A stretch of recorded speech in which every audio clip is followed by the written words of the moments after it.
Alright, so we're back in the shop. I actually started filming a video. Let me adjust this. There we go. Got my beard pointing like a gnome. Anyway, I actually started filming a video the other night. Then I actually turned the camera off because I was going to do something. And the next thing I know, I never turned the camera back on, and I just kept jacking around with the ye old CJ5. So basically, this bumper, which isn't made for this Jeep, is being forced to be made for this Jeep. And so I'm still kind of messing around with that. I do have it loosely attached. It doesn't look too bad. Doesn't look too bad. Oh, there we go. Let's kick the crap out of it. So that's loosely what it's going to look like. All right. My problem is this. Let me show you. Let me show you my problems. Okay, so, oh, let me, explanation. So normally I would be on this side of the shop, but my brother has got this sick unit right here in here. He's been messing with that. He even got a fancy overhead creeper, which I'll show you later. That's going to be handy, okay? We've talked about those on and off for years. Those are neat. I've actually never used one. I've always just suffered, okay? But anyway, so now he's got one because he's messing with this truck and it makes it easier. So that relegates me over here where we got this sick Willys bed in the way. So I slid it back the CJ5 back up in this unit. Sorry if it's a little bit dark. It's hard to set the camera to where it doesn't overexpose, but where it's also getting enough light. Hopefully you can see that. All right, so right now we've got this unit attached, okay? Now, not fully attached, not completely, not enough, okay? Just to get the feel of it, all right? Now, it kind of angles down a little bit, and I think some of that's actually the design of the bumper. I mean, it's definitely straight, but it just seems like it's angled a little bit, and that kind of, it wigs me out a little bit, honestly. But, so the reason why I quit attaching it is because this rear cross member on a CJ5 is made out of unicorn tears and paper mache, all right?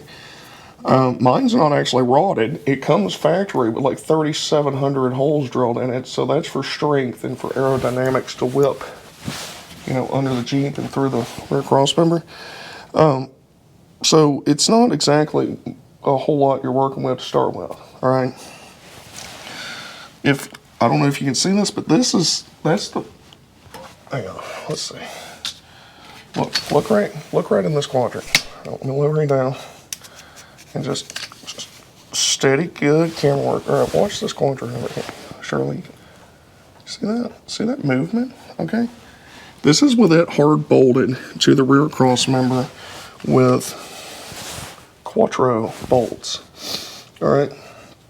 So I'm not overly thrilled about that. I don't, because this is actually going to have a decent amount of weight on it. Okay, because you've got the member. The triangle thing here that goes here that holds your spare, the swing out tire carrier itself, and then you're going to have the spare on it. So you're talking about adding, you know, the spare probably weighs 60, 70 pounds, and then you're going to have the weight of this arm here and everything. So it'd be a lot of weight on it, and I'm not really crazy about how much this is gyrating back and forth. Okay, so I decided not to go ahead and finish mounting it because I'm like, not on board. Oh, that startled me. That's the air compressor kicking off. I have no idea why. I guess the hose is weeping air a little bit. It startled the crap out of me. Damn ghost in there. Air compressor running. All that. Anyway, so what we got to do is try to figure out what we're going to do about this. I've been thinking about it a little bit. We can put in some kind of gussets to support the rear cross member. We could put a piece of steel across this rear cross member, bolt it hard to the rear cross member, and kind of reinforce it so it can't twist as much. There's options, okay? So what I think I'm going to do is I'm going to take this rear bumper off again and just kind of look at the situation. I did put some spacers in it because, so on the back of this bumper, is multiple threaded holes that go into the bumper, and those go through your cross member or whatever bracket you're using on whatever Jeep, and they thread into your bumper. Okay, I like that, but there's a whole crap load of them all through here. So I'm having to drill holes in the cross member to get this mounted. So I got it close enough to center for the girls we date, as Vice Grip says, and I'm kind of happy with where it's mounted here, but I want to take it back off and just kind of assess the situation, see if we can't put a piece of plate steel or something in here to strengthen this. Like I say, I trailed off. We had to space it out because with it all the way against the rear cross member, the bumper was actually hitting the back of the Jeep here, and that's no bueno. We don't want that. So thinking pop these 4 bolts out, reassess the situation, because we got to drill some more holes in it anyway. I might try that, is actually go ahead and bolt it all the way down through here and see how much it flexes then, because this is flexing on these 2 bolts here, 2 bolts on this side. Okay, so all this in the center is not supported right now. It's only held on the ends, and so it's allowing it to flex like that. So it might help it tremendously if we go ahead and bolt it in these other spots all through here. It's windy really bad right now, so, and the Ghost are using the air compressor. So let's get our rolling chair over here so we don't have to kneel like an animal. Let's turn you around. Oh, real quick, side note, let me show you something. Side note. So, a lot of y'all don't know this. Some of you may, I don't know. But the Red Clay Traveler has a bit of a fascination with many things, alright? Lots of things, alright? And one of those is axes. I've got a thing for axes, y'all. I always have. I've got so many axes, it's a joke. My buddies make fun of me because I've always got like 8 or 9 axes when we go camping. But I bought this axe the other day. I'd seen it before. Okay, now, I like Swedish axes, Swiss axes. I like vintage American axes. This is a German axe. Alright, now anybody that knows me in my private life generally knows that I'm usually poo-poo on Germany, right? And that's purely from a historical standpoint, okay?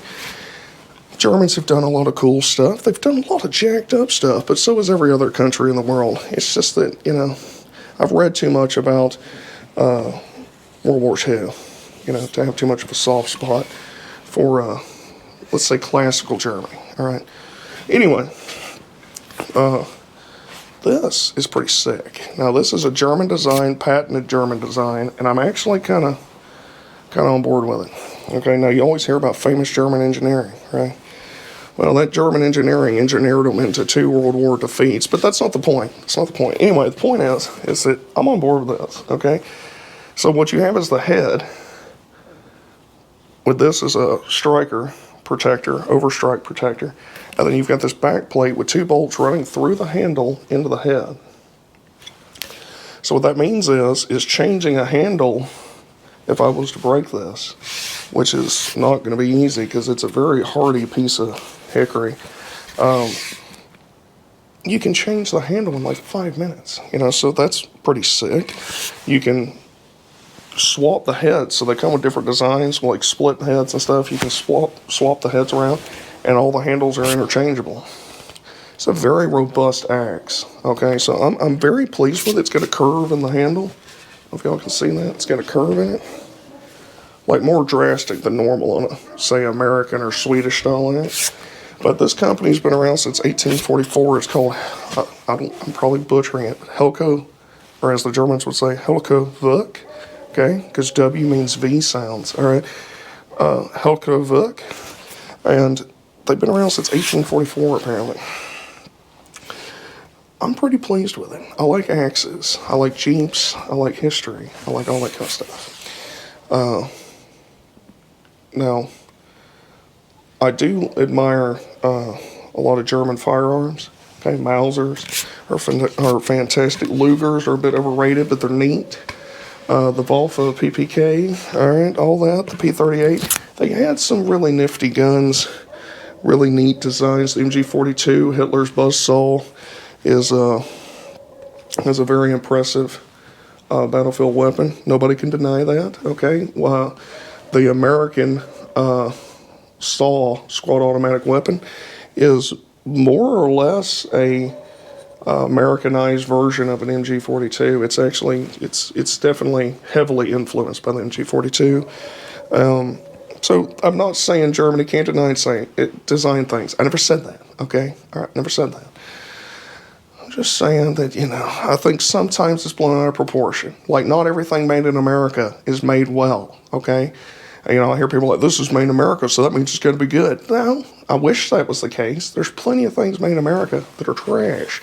There's plenty of things made in Germany that are trash. There's plenty of things made all over the world that aren't any good. This is not one of them. I'm on board with this. I like this. Okay? So you'll be seeing this in my camping videos. I'm going camping next week, Tuesday and Wednesday. Probably not bringing a Jeep. Probably just going to take the old Chevrolet out there and just try to relax. Probably film some. Not a whole lot. Maybe do some history talks. The Jeep, the CJ5 is doing its thing over here. So, but anyway, I just want to show you this. I'll shut up. It comes like this. It comes with a very nice blade protector sheath for it, and I'm overall very pleased with it. I like it. So I figure a lot of y'all probably like stuff like this too. So I think it's well worth the money. This axe is, I mean, it's pricey for what it is, but at the end of the day, like, they don't go bad if you take care of them. This axe will last me for the rest of my life, along with my other 47. So, I don't know. I just thought I'd show you. Anyway, back to the Jeep. All right, let's get back to the Jeep. Let me put this back in the Jeep, and then we start talking about said Jeep again. Now that I've offended all you German folks that are watching this, I love you all. Remember that. Love you all. All right. Talking smack. All right. You should have heard how I talked to my British friends at college. If you think I'm giving Germany a hard time, you should have heard what I said to the British guys. Which I love them too. Very cool dudes. Went to school with a lot of them. A lot of them were foreign exchange. They were soccer players. I know, surprising. But anyway, a lot of cool dudes I went to college with from mainly British guys. I think there was a couple of like Irishmen too over there, but I never did get to talk to any of them. But all the dudes I was around was British guys, and I remember I was talking to them, and I said, how many of your grandfathers or great grandfathers were in World War II, World War One? He was like, all of them, and I was like, yeah, I know. I mean, I figured that, right? I'm like, but still, like, did you get to meet your great grandfather? Yeah, I met him. I'm like, he was in World War One. Yeah. I was like, and your grandfather was in World War Two? He's like, yeah. He goes, everybody's grandfather and great grandfather was in World War One or two. And I'm like, that's really sick. I'm like, because in America, for the most part, most people's grandparents or their grandfather, whatever, grandmother was involved in World War Two. It's rarer to find an American that's had family in World War One because of America's involvement in World War One was so short. So it's kind of, I've met them. I've ran into quite a few over the years, but like, it's not as common. There wasn't as many men drafted, not as many nurses, not as many people involved in World War One on America's side, our brief involvement in it. So it's not as common. So it was really cool to get to talk to a dude that's like, you know, he's just like I talk about Lieutenant Dan, his great grandpa's getting it done, you know. So I'm rambling again. I know. It's not endearing. Anyway, so let's pop this bumper back off. I'll shut up, and we'll lower you down a little bit, and let's take a look at the situation. See what's going on. See what's happening. See what is happening. Let's see, where's my socket? Why is my socket gone? How many times I gotta tell you, Matt J, put my sockets back when you're done using them? How many times I gotta tell you this? I feel like I gotta tell you this every day now. Come on now. You can do better than this. If you give one of my sockets to Peter Yoakum, that's totally cool, but just go ahead and put it back, alright? Just put it back. Come on, bro. Don't be like that.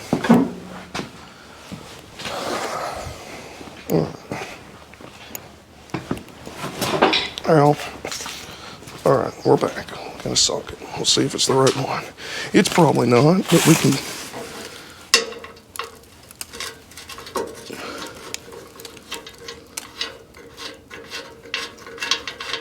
Oh, that's really cool. That was only hand tight. Right on. I wonder why it's flexing around. You know, it's probably because I didn't tighten it as much as I thought I did. At the rate that my sockets are disappearing, I'm going to be buying a set of sockets every day.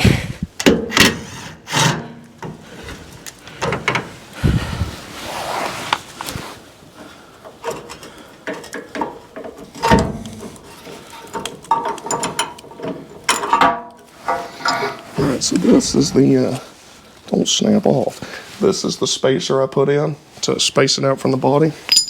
I had to drill those holes, and that was pleasant. I loved it. It was awesome.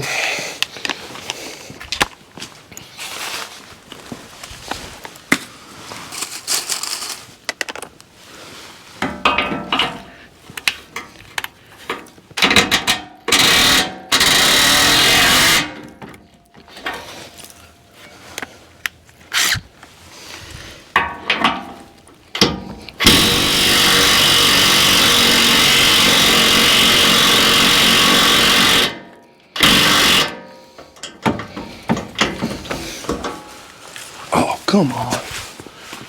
Alright, let's get this supported since this is trying to break stuff. Put that like that. Let's get another battery since that one's died. Working on Jeeps is fun. You should get one. It's awesome. So I met this guy tonight at the cigar shop, at the swanky cigar shop that I hang out at. And he saw my business card in there, Reckley Traveler, you know, kind of a big deal. And starts talking about Jeeps with me, and he's speaking my language. I liked it. I believe your name is Matt, sir. It was nice meeting you if you're watching this. And I told him smash that subscribe button. It ain't gonna smash itself, you know. So I look forward to future conversations about Jeeps, my friend.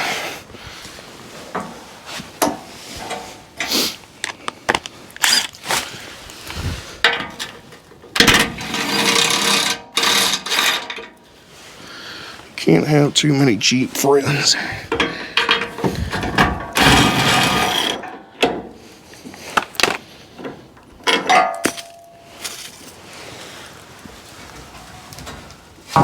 Alright, so we got these out. Let's put those over there. Alright.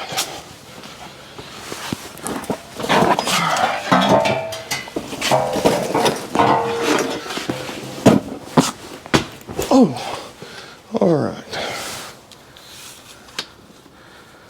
Okay, so I got that off. So when I say the Jeep had all these holes drilled in it, I'm dead serious. Like, now, some of these holes I actually just widened out. They were already there because initially I was going to bolt it different, but it didn't work out. So, like these holes and those over there, they were already there. I just widened them a little bit. The only new holes I've actually drilled are these. I know that's a professional job. I had to do it on both sides. So that's what I mean. There's a possibility that since I only had it mounted out there on the very ends, that it was walking, you know, it's flexing, because it's not actually supported right there. That's the very end of this cross member. This cross member in the, more in the center, is, you know, like the strut to support it is right here. I have it mounted here, so this is going to allow flex. So if I do the other holes throughout here, theoretically, science and stuff, it should be, as I would say, tighter than Dick's hat, man. Side note, I'm all over the place. Just deal with it. You ought to be used to it by now. So in the last video, I was talking about what do y'all want for the giveaway. I haven't forgot about the giveaway. Still working on it, coming up with ideas, different stuff I want to do. I got some feedback. Some of y'all say you want to see shirts and hats that say "all right," and some of you say you want to see stuff like "Hotter Than Helen of Troy." I think a few people said. Another person said they wanted to see the "Tighter Than Dick's Hat" band because I say that a lot. I'm digging it. Keep giving me that feedback. Keep throwing it out there. Okay. Like I say, I'm going to make the official giveaway video, and it will be titled that, so you'll know which one it is. And I'll explain everything about the giveaway in that video. But up until that video drops, which will be here in the next couple videos, keep bouncing those ideas off of me. And if I can get a kind of a loose consensus on what everybody seems to like, then we'll go with that. All right. So yeah, just keep throwing them ideas. Like, what's y'all's favorite thing that I ramble about and say? Like, what do you want to hear? What do you want to hear? You know, like the inside of this transmission looks like Dresden, you know, stuff like that. Or it just bombed out like Tokyo Bay, you know, I say all kinds of weird stuff, right? And if you know, the average person my age doesn't even know what Dresden is or Tokyo Bay, and it upsets me. It makes me sad because I was talking, for example, I was talking to somebody one time and they told me, they were talking about World War II, and they said something about how we were fighting the Allies, I think, and they said the Allies were the Germans, the Italians, and the British fighting the Chinese, the Japanese, and the Russians. And I'm like, oh, I mean, yeah, basically, I mean, yeah, that's right. I mean, just like no concept. And I don't fault them for that. Our education system isn't the best in the world. And if people aren't, basically, if people don't understand why they should care about history, they won't. And that's a bad thing, okay? I'm not saying you should be obsessed with it like me, but I'm just saying have a general understanding of American history, of world history also, because there's other places outside of America that exist. It's a good thing. It'll get you far in life because it makes it easier to talk to people from different backgrounds, different religions, different political backgrounds. It makes everything easier if you have a grasp on the greater existence of the world outside of just, you know, Snapchat, Twitter, and the Super Bowl. You know what I'm saying? Anyway, enough of my BS. Let's get back to the Jeep. So I think I'm just going to drill some more holes in it. Fortunately, all my drill bits are just dull as hell. I'm not good at sharpening drill bits. My brother is actually pretty respectable at it. He's pretty solid. I'm not very good at it. I've never been able to be good at it. I've tried. I'm not good at it. So I'm going to see if I can't find a drill bit to bore a hole into this high-quality AMC rear cross member. Yeah, but the problem I'm facing here also is that it's not easy to have this in place and mark your spots where your holes need to be. That's why I made them oversized, so that I've got a little bit of play to work with, because it's hard to, you can't see the holes on the back of this, so that makes it exciting. So let's flip this over so you can see what we're dealing with. Okay, so right here, so these are the holes out here on the end, right here. Okay, then you've got 2 more here, you've got 4 more right here, and then the same on this side. Okay, now I don't really believe that we need all 7,000 of these, but I would definitely like these 2 like I already had it, and then at least these 2, I think, because that'll hold it a little bit lower, and then kind of see where it's at there, because that'll be more in the meat of the cross member right here, and so it might do a better job holding it, theoretically. So let me grab the drill,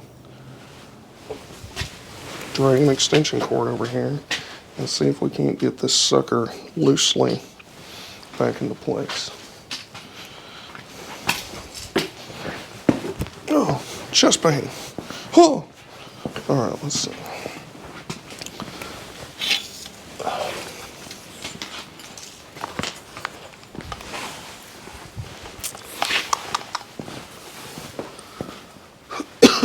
Let's see here.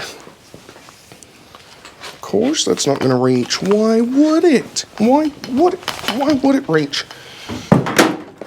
Son of a biscuit. All right.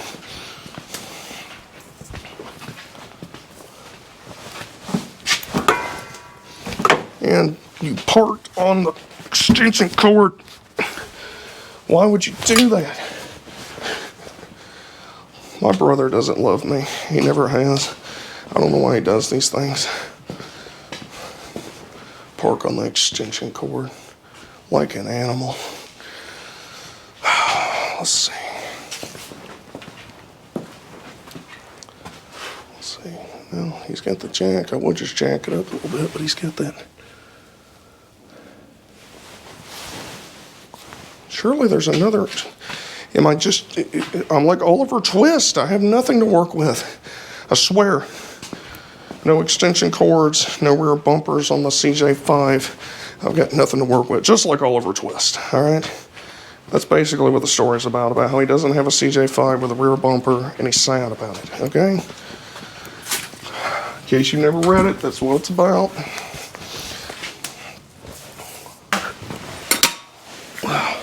We'll do it the safe way. We'll take all these crude extension cords that are cut into 1,000 pieces, and we'll just keep plugging them in together until we get over there.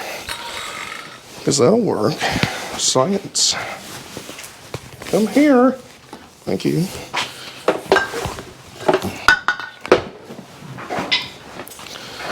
Alright, this is going to be a discombobulated type of video, which I'm sure you are used to by now. But I like spending time with y'all and rambling. And I was going to be in here messing with this Jeep anyway, so I figured I might as well bring you with me. You know what I'm saying? Alright. Now what we need to do here is put this bumper back into place, but bolt it loosely. And then what I did before is I threaded some bolts into the holes that I was going to use and let them touch the rear cross member, and then I marked them on the rear cross member. Then I spent an absurd amount of time drilling holes in it with my drill bit. So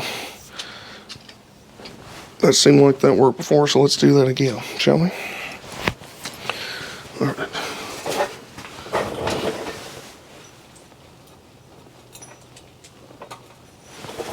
It's not stupid if it works, all right? Just remember that. It's not stupid if it's working, all right? That's all you gotta know.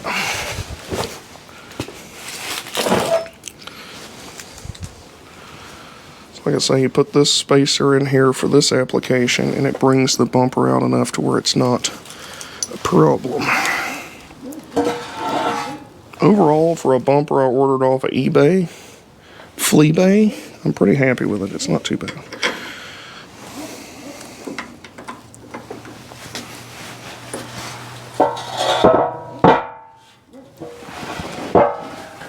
Come on. Come here. Come here. Come on.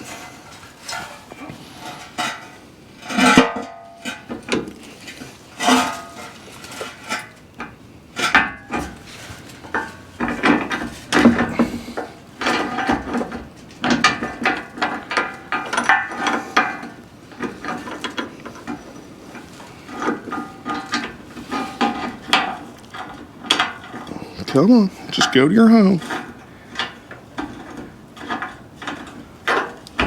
Alright, just loosely, because we're going to add some bolts to it so that we can mark its location.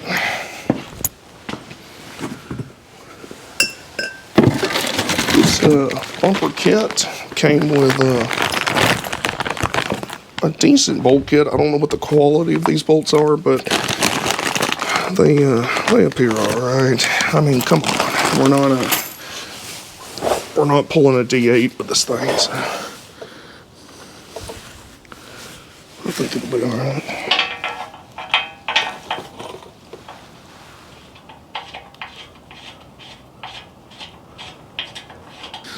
It's all part of the fun. Buy a Jeep, they're fun. Yeah. You can work on them 24 hours a day. So much fun, y'all. Alright, loosely attached. So now we got those bolts sticking out against the rear cross member, and we can theoretically mark them for where they need to be. I'm not going to be able to show you this because it's too dark, because I can barely see it myself. So you just have to lift it up a little bit. So that's how I'll actually sit.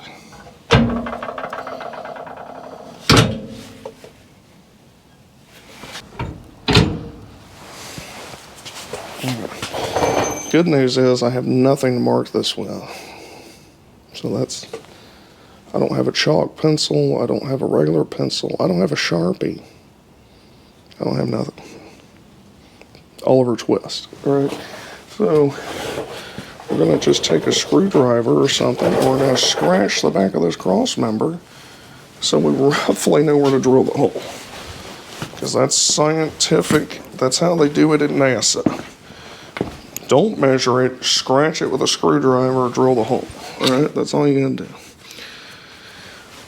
Ain't nothing but a thing. Alright.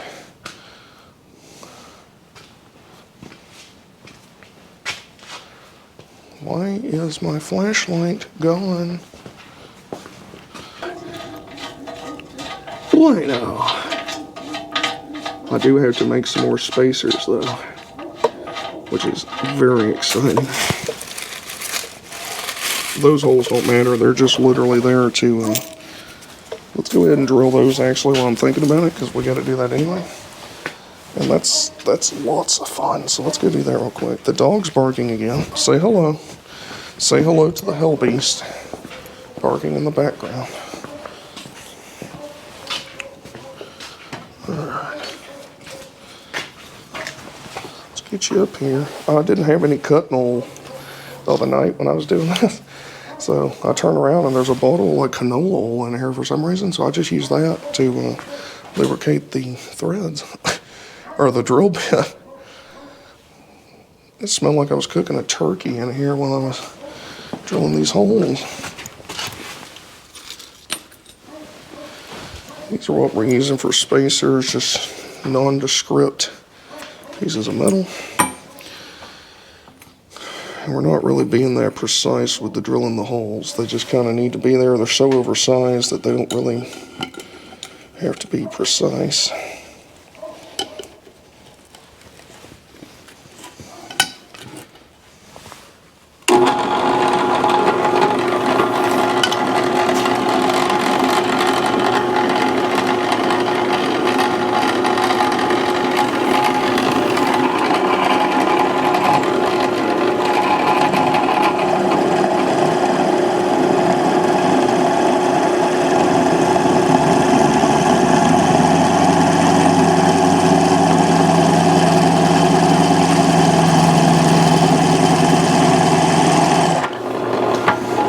Really, if you don't have actual cutting oil, transmission fluid actually works pretty good for this. I don't have any of that either, so you can get away with burnt motor oil, or you can just smoke your drill bit and do it raw, which is always a very real possibility. Drill press like this, or even a regular hand drill, it's usually a good notion to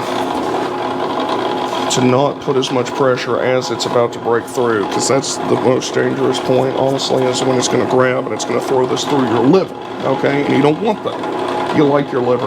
You want to keep it intact, all right? So just ease off of it a little bit. Still enough pressure where it's going to cut, but not too much, you know?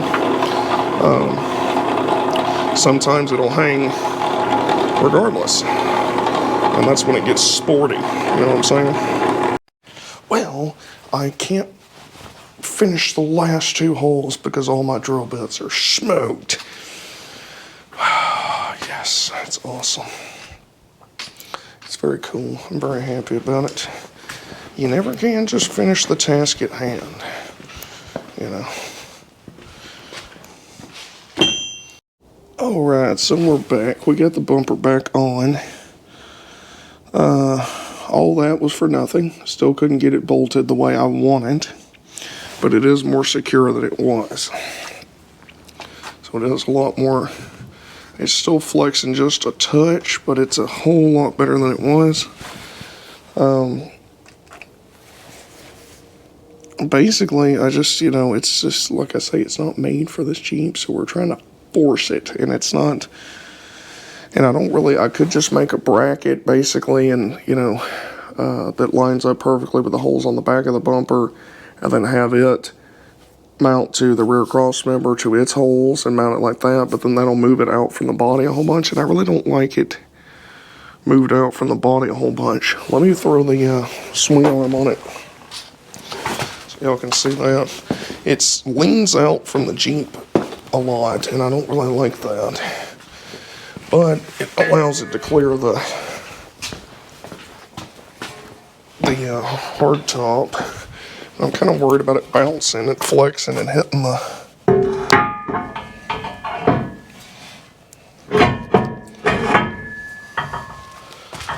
so that's the way it sits right there. Now this is leaned out. Look at it.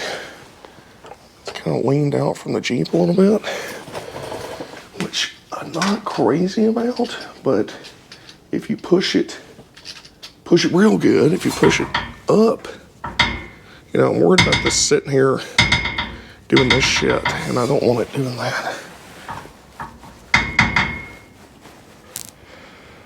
So, although I do like this, I think it looks pretty good. I'm not sure how I feel about that play in it, you know.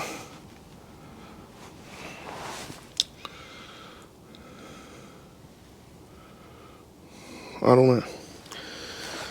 I think I'm about going ahead and assembling this and at least putting it on there and riding around with it on there and seeing kind of how I feel about it.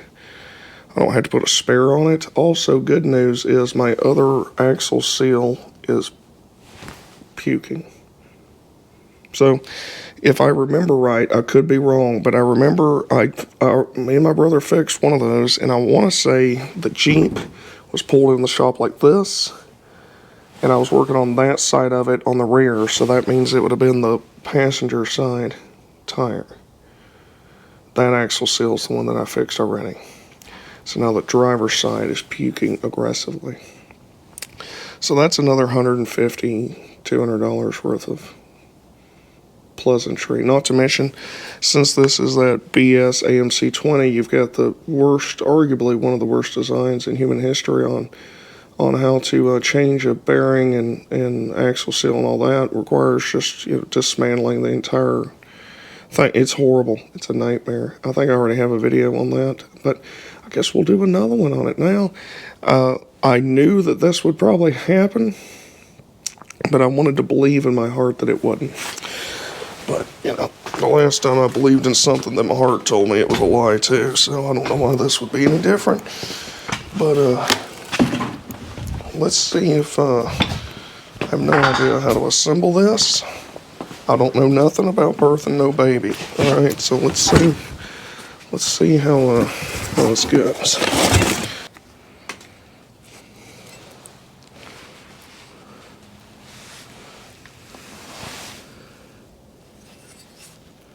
So it shows this handle going on the end of this, like that.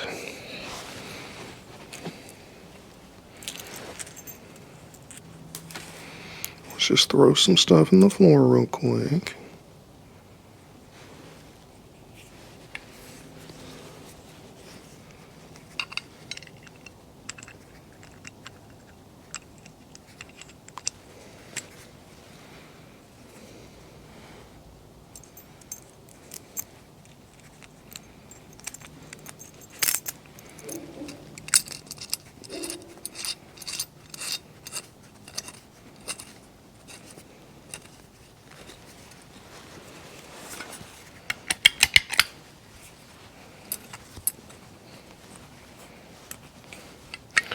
So there's the handle installed.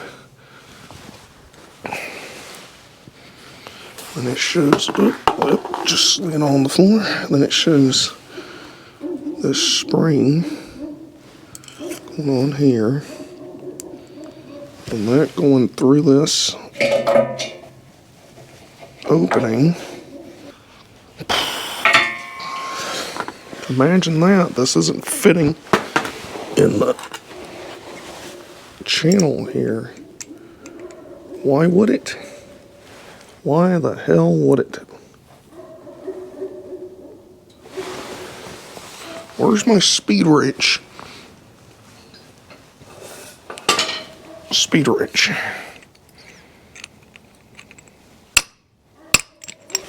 Oh.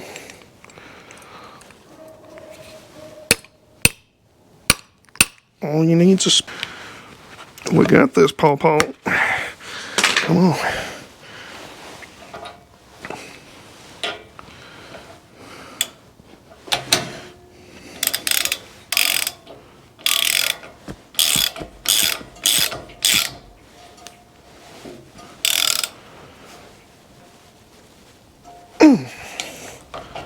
Come on.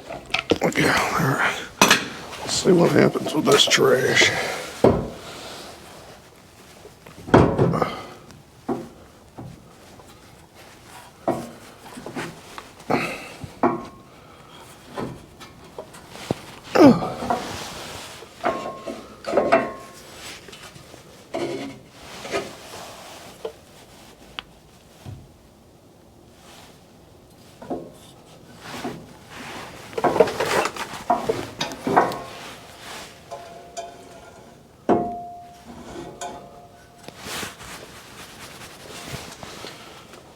Look at that flex, y'all. Look at that. I can just see this going down the trail.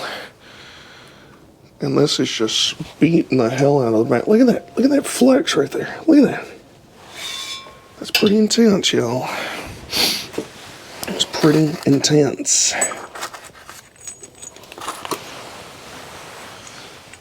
I don't know. I don't know about all this. I really don't. So that's what that washer's for. Okay.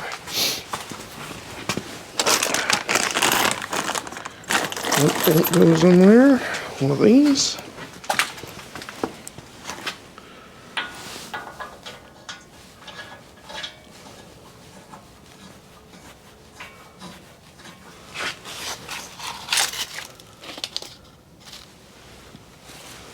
Needs a walk washer.